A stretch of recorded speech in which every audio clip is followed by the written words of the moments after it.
That's the way it is. He's playing for another team right now. You know, it's like everybody else that if you're part of trades, it happens. That's part of the business. So you move on. Funny how the season or the schedule works sometimes, though, where you see him so soon after. Sure. I mean, that's stuff you can't control. So it is what it is. I mean, this is his first game back, and we'll look forward to having a good game ourselves. That's the most important thing.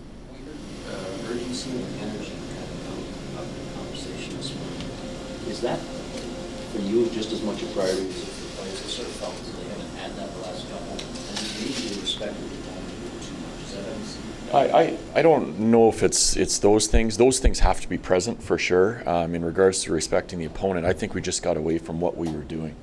And some of that may come to the fact that once that trade deadline's passed, there's a little bit of a letdown because that's an emotional time for guys. We had some travel that was in play, so it's important that the enthusiasm and energy comes from the right people and other people build on that. So for me, it's more about playing our game than anything else. Rasmus has been pretty critical of his game of late. What have you seen, and what do you want him to be mindful of? It hasn't been the best he's played, so I would agree with his assessment. Raz has to move his feet, and he's got to move the puck quick. And if he isn't moving his feet and not moving the puck quick, he's an easy guy to play against. So when he's at his very best, he's got that like Badger feel to him where he's moving. And because of his ability to see that second or third layer or who's open beyond those layers, that's what makes him a really good player. So it's for me, it's always about his feet. And when he's moving them and he's driving them, he typically will drive the play. What's the mindset behind putting Wolf in tonight? No real. He's same thing as we've always talked about before. Wolfie's a really good goaltender. Danny's had a couple games lately where haven't been at our very best in front of him. So this is a chance just to give him a breather, and he'll get himself back in there right away. When I look, you guys have been really good against the Golden Knights the last couple of years. What has been the key to success against them? There's a few things. I think, when you're playing against teams that are the defending champions or looked at upon as elite teams, you measure yourself a little bit against that. And I think the way we play, I think we have an understanding of how they play. And I just go back to the players are being ready and they get excited against teams like this.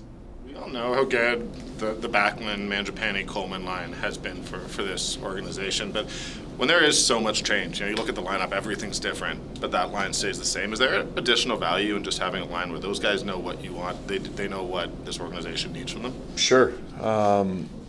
Because they're leaned on in all those situations. So they are the guys. When you think of our last couple games that we haven't been happy with, their game hasn't been, and we didn't have Andrew, of course, last game, but it hasn't been to their level.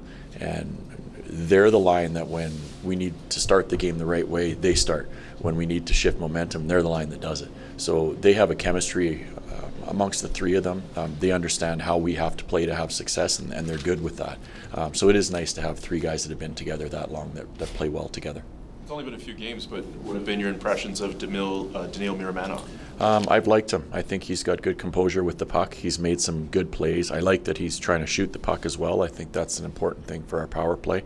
And I think as we get going with them, we'll see his pace of play improve as well, because I feel like that's something that we've seen improvements in from his first game to his last game. And after Jacob Pelche's sort of delayed takeoff this season and then another injury, how close is he to kind of back to where you expect him to? He not right now. I mean, we feel like when he's at his best, I look at his actual first game back when he came and played in Boston. He had impact in that game because he used his speed and he showed a lot of no fear to his game, where he was good with being first to the puck, knowing full well that he may get hit. I thought he was strong in his battles, and over the last little bit, that part of his game hasn't been there. So we talk about older guys, what they have to bring. Younger guys have to do some things that show that they deserve to be a full-time NHL player as well, and he fits into that category.